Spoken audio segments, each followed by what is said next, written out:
शिव महापुराण की कथा दुनिया के लोग सुन रहे हैं, सारा संसार देश विदेश में लोग सुन रहे हैं। जहां शंकर के मंदिर नहीं थे वहां शंकर के मंदिर बन गए। जो शिव के मंदिर टूट रहे थे उन शिव के मंदिर को लोगों ने बचाना प्रारंभ कर लिया। जिन मंदिरों में धूल जमी होती थी उस मंदिर में जाना प्रारंभ कर दिया। जिस मंदिर में कोई नहीं जाता था, कुत्ते बैठे रहते थे, वो मंदिर साफ होकर आज भक्तों ने जाना प्रारंभ कर दिया। कारण क्या है? क्योंकि जब जब धर्म की हानि होती है तब मेरा महादेव सम्मुख में आता है। और देखा मेरे महादेव ने इस भारत की भूमि पर भी कहीं ना कहीं सनातन धर्म टूट रहा है, धर्म की हानि हो रही है। तब शिव पुराण के रूप में मेरा सनातन धर्म को बचाने मेरा महादेव आ गया। सनातन धर्म को बचाने के लिए मेरा महादेव प्रकट हुआ। यह शिव पुराण नहीं है, यह समझ लेना कि कुबेर भंडारी के रूप में, कुबेरेश्वर महादेव के रूप में, यह शिव पुराण नहीं, कुबेरेश्वर महादेव के रूप में सनातन धर्म को बचाने के लिए यह शंकर की गाथा है। शिव तत्व शंकर स्वयं आया है, उसको पहचान। सबसे ज्यादा खुशी होना चाहिए कौकड़ी बालोदा बाजार भाटापारा वालों को, सबसे ज्यादा प्रसन्नता होना चाहिए। क्यों? हमारे नगर के पास में, हमारे क्षेत्र के पास में, हमारे जिले के अंतर्गत देवादिदेव महादेव की कथा हो रही है। कहीं शिव की कृपा होना थी, इसलिए बाबा ने इस कथा को करा दिया। कहीं शिव की कृपा होनी थी। क्यों आया? क्या कारण था? इसलिए क्या कारण था?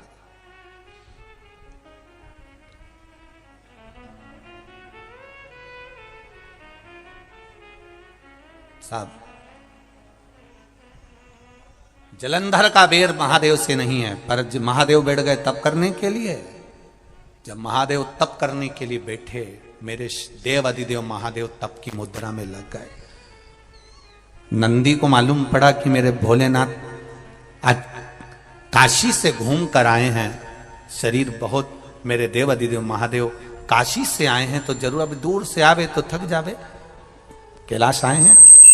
लगा उनको जाऊं जरा पूछूं। जो पहुंचे, जैसे ही पहुंचे, क्या देखा? नंदी ने, पार्वती मैया तो अंदर थी, मेरे देवादिदेव महादेव तप की मुद्रा में बैठे हुए थे। उनके शरीर से ओमनाद हो रहा था, शरीर से ओमनाद। नमः शिवाय, ओम नमः शिवाय, नमः शिवाय, ओम नमः शिवाय, नमः शिवाय, ओम नमः शिवाय, नमः शिवाय, नमः शिवाय। पहले भी कथा में कहा, नारी नमः शिवाय से चालू करती है। वो सुना है कि नहीं सुना? सुना है सबने? और पुरुष ओम नमः शिवाय से चालू करता है। दोनों में अंतर है। नारी क्या बोलती है? नमः शिवाय, ओम नमः शिवाय, नमः शिवाय, ओम नमः शिवाय। और पुरुष जो गुणगान करता है वो ओम नमः शिवाय, ओम नमः शिवाय, ओम नमः शिवाय, ओम नमः शिवाय। दोनों के गुणगान में अंतर। शिव बैठे हैं, मेरे महादेव बैठे हैं, कैलाश पर्वत पर विराजमान है। मेरे देवादिदेव महादेव शंकर आनंद के साथ बैठे थे, तप मुद्रा में थे। शब्द निकल रहा शरीर में से, ओम नाद निकल रहा शरीर। अगर कोई बीमारी ऐसी हो गई कि वो समाप्त नहीं हो रही, बड़ी बड़ी तकलीफ शरीर में से ओम नाद। एक बार दवाई अगर चालू हो गई तो दवाई बंद ही नहीं हो रही है, तो उसके लिए आपको 3 जगह पर नंदी ने जाकर देखा कि बाबा को उठाऊं? 1 हफ्ते 2 बार नंदी ने आवाज लगाई, हर हर। जैसे 1 हफ्ते आप टेबलेट लेते हो, गोली लेते हो, बोल बम का नारा है। सबसे पहले बेलपत्री के पेड़ के नीचे क्या करना है? जल का पात्र लेना है, उसमें 2 दाने चावल के डालिए, 2 दाने अक्षत के डालिए। पहले बेलपत्री के पेड़ के नीचे जाओ, वहां जल चढ़ाओ, फिर जाइए पीपल के वृक्ष के नीचे, वहां जल चढ़ाइए। आखिरी में या तो शमी के नीचे या फिर आंवले के नंदी नीचे। लगा इन था दोनों में भोलेनाथ से के कोई पास। एक वृक्ष जिसके नीचे, पर एक हफ्ते अगर आपने आंवले में चढ़ाया है तो आंवले में ही चढ़ाना, शमी में चढ़ाया है तो शमी में चढ़ाना है। ये बदल के मत चढ़ाना कि आज मैं शमी में चढ़ा देती हूँ कल आंवले में चढ़ा दूंगी, ऐसा नहीं। और आज ध्यान भी रखिए एक बात का, कई माताएं क्या शंकर करती हैं, भगवान की जब पशुपति व्रत प्राण करती हैं, प्रतिष्ठा होती तो है अभी शिव मैं ये मंदिर वाले में शंकर मंदिर भगवान कर का लेती हूँ, शिवलिंग अगला रखा मैं उस जाता है, मंदिर में कर लूंगी, शिव अगला प्रतिमा मायके में रखी जाके जाती कर है, लूंगी, ये शिवलिंग गलत रखा है। जाता है। अगर पशुपति नाथ नंदी का जहाँ व्रत कर बैठता रहे है, हो तो एक नंदी को ही जहाँ पर मंदिर में विराजमान करना। करते हैं, उस नंदी के सामने से आज भी एक सूत्र बांधा जाता है, शिव जी के सामने तक। प्रतिष्ठा के समय पर ब्राह्मण देवता उस सूत्र को रखते हैं आज भी, प्राण प्रतिष्ठा के समय पर। वो सूत्र कौन सा है? वो सूत्र है हृदय से हृदय तक का तार जोड़ना, उसको लोग सोम सूत्र भी कहते हैं। आज भी लोग रखते हैं उसको, स्वर्ण तार, चांदी का तार भगवान शिव के शिवलिंग से नंदी के सम्मुख में सोमसूत्र का स्मरण किया जाता। आज भी बांधते हैं, आज भी लगाते हैं जब विराजमान कर। अब नंदी बैठे भगवान शिव के सामने तप में लीन, महादेव तप में लीन। इतनी देर में आ गया जलंधर, जिसका कोई बैर नहीं महादेव से, कोई बैर नहीं है महादेव से, तो भी जलंधर आया। और जलंधर आकर माता पार्वती जी को देखा, कितनी सुंदर है मां। देखकर जलंधर ने माता का हाथ का स्पर्श करा। उस समय पर मां शिव का स्मरण कर रही थी, भगवान शंकर का स्मरण कर रही थी मां। कोई बैर नहीं है जलंधर से।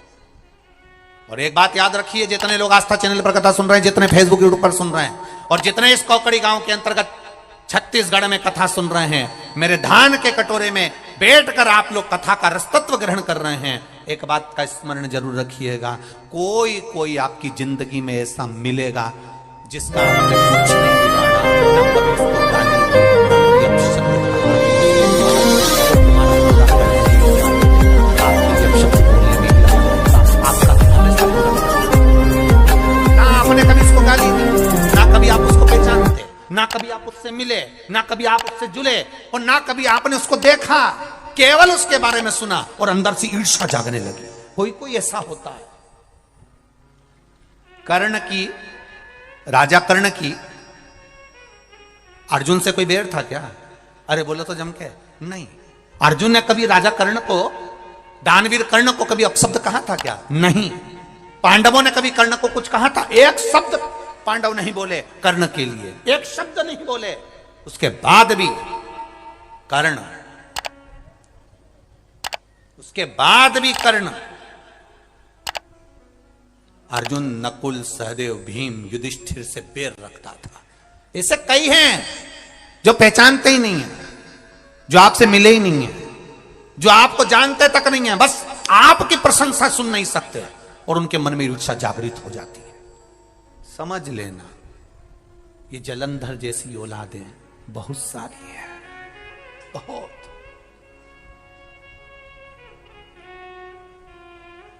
कितना बड़ा संवाद है शिव महापुराण का, कभी ध्यान से सुनिएगा। स्वयं माता लक्ष्मी ने भगवान नारायण से कह दिया था, स्वयं रुक्मणी जी ने भगवान कृष्ण से कह दिया था। रुक्मणी जी भगवान कृष्ण से कह दिए एक बार, ठाकुर मेरे लाडले मेरे कृष्ण, आपसे एक बात कहना चाहती हूं। भगवान ने कहा, बोल क्या कहना चाहती है रुक्मणी? रुक्मणी जी कहती हैं, मैं ये कहना चाहती हूं कि कर्ण इतना बड़ा दानवीर था, इतना दान देता था, इतना बड़ा दानवीर कहलाता था, कर्ण जैसा कोई दानी नहीं हुआ संसार में। अर्जुन भी उसके आगे फीका था, अर्जुन भी उसके आगे फीका था। फिर कर्ण जब इतना बड़ा दानी था तो ऐसी मौत क्यों मरा? कीचड़ में, खड्डे में उसका रथ का पहिया जाता है, वो गिर जाता है और बाणों से छन्नी हो जाता है। क्या कारण क्या है? भगवान कृष्ण से रुक्मणी जी पूछ रही है कि कर्ण इतना बड़ा दानवीर था, इतना बड़ा पुण्यात्मा था, इतना सत्कर्मी था, फिर खड्डे में गिरकर, पानी के खड्डे में गिरकर मरा। कारण क्या था? क्या कारण था? कई लोग कहते हैं वो तो बहुत भजन करता है, एक्सीडेंट हो गया, मर गया, इतना बड़ा भजन करने वाला, उसके साथ ऐसा कैसे हो गया? वो तो बहुत दान करता था, इतना अच्छा था, ऐसा मर गया। बताओ बेचारा इतना अच्छा था और इस तरह से मरा। हमको दया आती है तो रुक्मणी जी को क्यों नहीं दया आई? माता रुक्मणी के हृदय में यह बात पहुंच गई और रुक्मणी जी ने भगवान द्वारकाधीश से पूछा।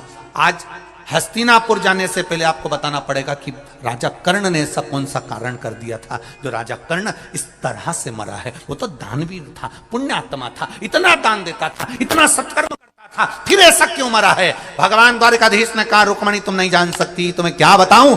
नहीं, रुक्मणी जी बोली तुम्हें बताना पड़ेगा। तब भगवान कृष्ण ने कहा रुक्मणी एक कारण सुन, दानवीर है ना कर्ण, बहुत दानी है ना कर्ण, खूब दान देता है ना कर्ण, हाँ, तो उसकी मौत ऐसे कैसे हो गई? रुक्मणी, अभिमन्यु चक्रव्यूह के अंदर फंसा था, बाण उसके शरीर में लगे हुए थे, कौरव हंस रहे थे, कर्ण के चरणों में अभिमन्यु पड़ा हुआ था और अभिमन्यु ने कहा था राजा कर्ण से तुम दानवीर हो, मैं मर रहा हूं, थोड़ा सा पानी पिला दो, बस प्यास लग रही है मरते समय, मरना है मेरे को निश्चित है। राजा कर्ण को गुस्सा आया, जो पानी की छाजल, छाजल जानते हो, एक कपड़े की होती थी, उसमें पानी भरा होता था, देखिए किस किसने देखी है वो छाजल? देखिए ट्रकों पे बहुत टंगी रहती है वो गेट पर, गर्मी के समय पर, उसमें ठंडा पानी रहता है, हवा में टांग दो तो, कपड़े की होती है, उसमें पानी भरा होता है, ऊपर से ऐसा लगा होता है, छाजल। अपन उसको आज के जमाने में कह दो बोतल पानी। राजा कर्ण के पास में पानी की बोतल रखी थी, छाजल पड़ी थी। अभिमन्यु ने कहा मुझे बहुत प्यास लग रही है, मैं मर रहा हूं, आप लोगों ने मुझे बाण मार दिया, मैं मर रहा हूं, पर प्यास लग रही है, पानी पिला दो, थोड़ा सा पानी पिला दो, थोड़ा सा पानी दे दो। दानवीर कर्ण, थोड़ा सा पानी दे दो। दानवीर कर्ण ने छाजल में लात मार दी, पानी की बोतल में लात मार दी, पानी की बोतल का पानी नीचे गिर गया। अर्जुन पानी को देख देख कर तड़प तड़प कर मर गया, मर गया। भगवान कृष्ण ने रुक्मणी जी से कहा, जिंदगी भर उसने सोना दान करा हो, चाहे चांदी दान करी हो, चाहे हीरा दान करा हो, पर मरने वाले व्यक्ति को एक बूंद पानी नहीं पिला सका, तो इससे बड़ा पापी कौन होगा? जिस पानी को मांग कर अभिमन्यु मरा है, उसी पानी के खड्डे में ये गिरकर मरेगा। ये कर्म का दंड है, भोगना पड़ेगा। ये कर्म का दंड है, भोगना पड़ेगा। और जिस छाजल का पानी गिरा था, वो छाजल के पानी पर जब रथ चलना प्रारंभ हुए, वहां खड्डा होते गया, खड्डा होते गया, खड्डा होते गया, खड्डा होते गया। और अभिमन्यु जिस छाजल के जल के खड्डे से खड्डा हो गया रथ चल चल के, और कर्ण रथ भगा रहा था, खड्डे में रथ गिर गया और कर्ण नीचे गिरा और मारा गया। देखिए उस पानी ने कितना कमाल कर दिया, एक बूंद पानी प्यासे को नहीं पिला सकता, प्यासे को जोड़ जोड़ जोड़ जोड़ के मर गए। अंत में इतने बड़े फोटो घर में और दुकान में टंग गए। क्या करा जिंदगी में? केवल जोड़ा, जोड़ा पत्नी के लिए, जोड़ा बच्चों के लिए, 4 व्हीलर गाड़ी बच्चों के लिए, पत्नी के लिए, परिवार के लिए, कुटुंब के लिए, दुकान 1 से 4 कर ली, 4 से 6 कर ली, व्यापार बढ़ाते गए, बढ़ाते गए, व्यापार बढ़ रहा है, उम्र बढ़ रही है, पर भजन घट रहा है। भजन मत घटने देना। घंटे भगवान का भजन नहीं कर सकते, मत करो। 1 लोटा जल लेकर महादेव के मंदिर में चले जाना, 5 मिनट लगेंगे, श्री शिवाय नमस्तुभ्यम कहकर चढ़ा देना, बस उसके दरवाजे से होकर आ जाना। वो 5 मिनट तेरे 5 वर्ष की जिंदगी को संवार देंगे, ये निश्चित है। 5 मिनट से ज्यादा नहीं लगता, 5 मिनट 10 मिनट। मंदिर अगर दूर होगा तो 10-12 मिनट लगेंगे। वैसे तो मुझे विश्वास है कि छत्तीसगढ़ की पावन धरा पर आप लोग कथा सुन रहे हैं, और जितने लोग आस्था चैनल पर, फेसबुक, यूट्यूब पर सुन रहे हैं, ये मेरा विश्वास कहता है, जहां जहां रह रहे हो वहां दूसरे भगवान का मंदिर मिले चाहे नहीं मिले, पर पेड़ के नीचे, ओटले पर, कहीं ना कहीं तुम्हारी सोसाइटी में, कॉलोनी में, मंजिल में, कहीं ना कहीं तो छोटा ना छोटा शिवालय जरूर होगा। वहां एक लोटा जल चढ़ाना प्रारंभ करो, कटेगा दुख, काटेगा मेरा आएगा बाबा आएगा। अभी कथा में कहा था, मालेगांव की कथा में, बच्चे को डराना हो तो कह दो बाबा आ गया, बच्चा रोना बंद कर देता है। उस तरह दुख बहुत हो और तुम्हें लग रहा है कि बहुत दुख है, तो याद रखना बाबा, जम के बोलो, आएगा बाबा आएगा। तो बच्चा रोना बंद कर देता है, बाबा आएगा, ये सुनकर हमारा दुख भी कट जाता है कि मेरा शंभू मेरे साथ में है, मेरा शंकर मेरे साथ, मेरा ओघड़ी मेरे साथ में।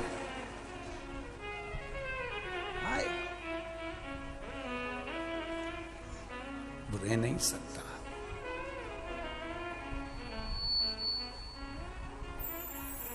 और जब वो आएगा तो जीवन का सुख अपने आप संवरता है, जब उसकी भक्ति बढ़ती है।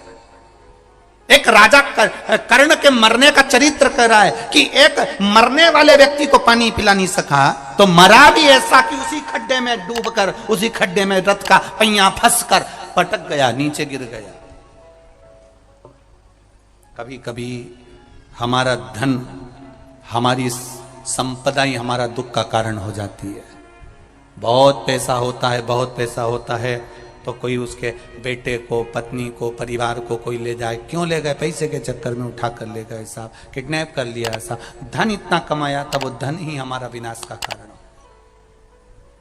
धन, वो दौलत ही हमारा विनाश हो। कहां करें? शिव जी के सामने नंदी बैठ गया, तप में लीन, साधना में लीन। ये आप कहते हो कि मंदिर से जाते समय नंदी के कानों में